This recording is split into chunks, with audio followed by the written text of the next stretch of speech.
Welcome to the Salmon Runs YouTube. Enjoy the video. You start by preparing the world.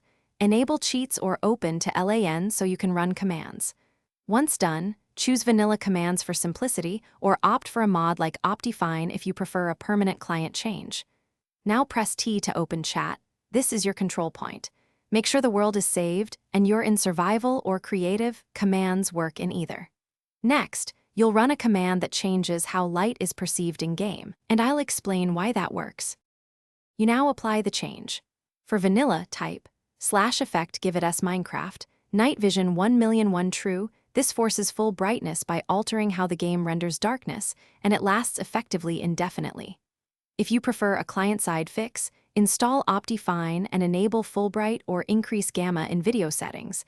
This modifies rendering rather than player effects. Alternatively, use a light map resource pack to permanently lighten all blocks. Make sure to restart Minecraft after installing mods or resource packs to ensure they load. You finish by confirming the change. Look around in caves and the surface. Everything should be bright and clear.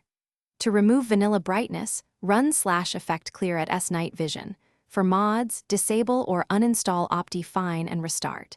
If you see flicker or no effect, make sure shaders aren't overriding settings, and check mod load order, move Optifine above shader mods. Finally, if commands failed in LAN, reopen the world with cheats enabled and retry. That fixes most permission-related issues. Thanks for watching. Consider subscribing if we helped you.